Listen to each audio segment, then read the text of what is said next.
Hey there. Thanks for tuning in.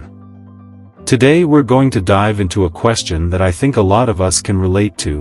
Why is it so darn hard to change our habits, even when we know they're not good for us?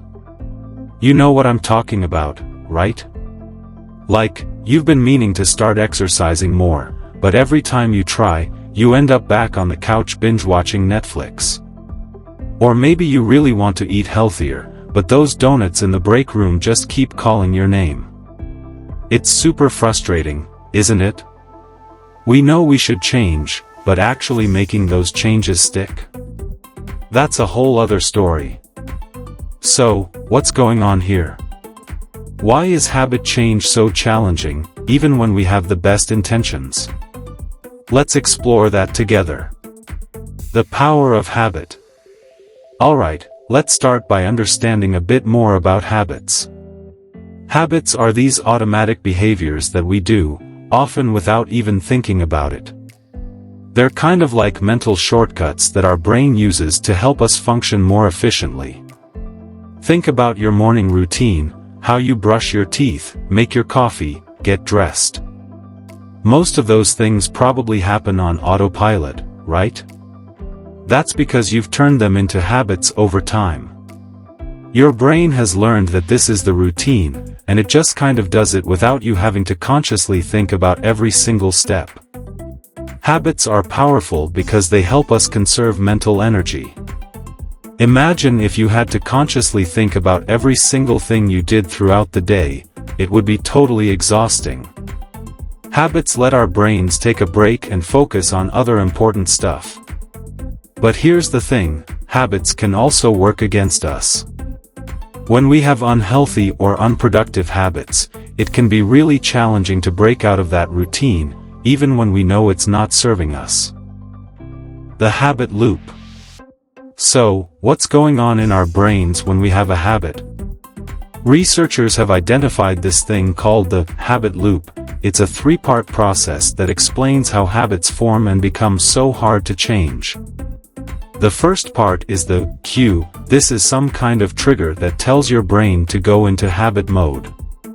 It could be a time of day, a location, an emotion, or even a certain activity. For example, maybe every time you get home from work, you automatically open the fridge and grab a snack. The second part is the routine. This is the actual behavior or action that you take. In the snack example, the routine would be grabbing that snack from the fridge. And the third part is the reward. This is the feel-good payoff that your brain gets from completing the routine. Maybe that snack gives you a little mood boost or helps you unwind after a stressful day. Over time, your brain starts to associate the cue, the routine, and the reward. It learns that when the cue happens, doing the routine leads to the reward. And that's how habits get formed. Your brain essentially gets wired to do that routine automatically whenever it gets the cue. Why habits are hard to change? Okay, so that's how habits work in general. But why are they so difficult to change, even when we know they're not good for us? Well, it all comes down to that reward system in our brains. Remember how I said that habits form because our brains learn to associate the cue, the routine, and the reward? That reward part is key.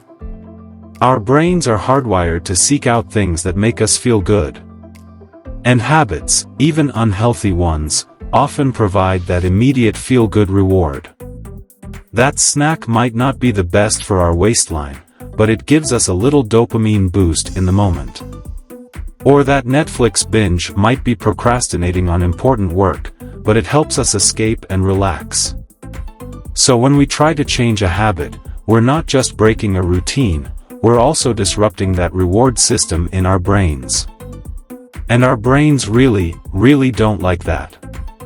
They want that immediate gratification, even if it's not actually good for us in the long run. Plus, habits become deeply ingrained over time. The more we repeat a behavior, the more automatic it becomes. It's like a groove that gets deeper and deeper the more we walk down the same path. Breaking out of that groove takes a lot of conscious effort and willpower. Strategies for habit change. Okay, so if habits are so hard to change, what can we do about it? Well, the good news is that there are some proven strategies that can help us break those stubborn habits and create new, healthier ones. One of the most important things is to understand your habit loop. Pay attention to the cues, routines, and rewards that are driving your current habits. Once you identify those, you can start to interrupt the loop. For example, let's say your habit is snacking on chips every time you watch TV in the evenings. The cue might be sitting down on the couch, the routine is grabbing the chips, and the reward is that satisfying crunch and salty flavor.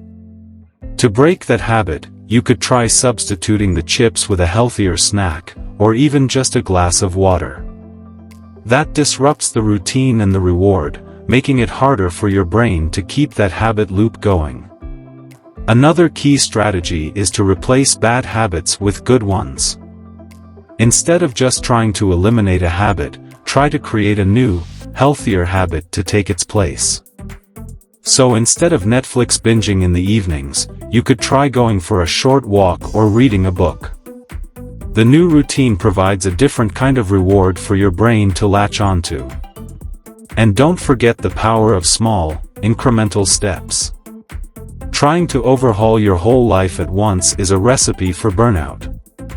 Start small, like committing to just 5 minutes of exercise a day. Once that feels like a habit, you can gradually increase the time or intensity. The most important thing is to be patient and kind to yourself throughout the process. Changing habits takes time and effort, and there will be setbacks along the way. But with the right strategies and a little persistence, you can absolutely rewire your brain and create the habits you want. Alright, there you have it. We dove into why habits are so darn difficult to change, even when we know they're not serving us. It all comes down to the power of that habit loop in our brains, and the way our minds are wired to seek out immediate rewards. But the good news is, there are concrete strategies we can use to break those stubborn habits and build new, healthier ones. It takes some work, for sure, but it is absolutely possible. So don't be too hard on yourself if you slip up or if change doesn't happen overnight. Just keep chipping away, one small step at a time. Before you know it, those new habits will start to feel as automatic and rewarding as the old ones. Thanks so much for watching. Let me know if you have any other questions. I'm always happy to chat more about the fascinating world of habits and behavior change. Take care, and I'll catch you next time.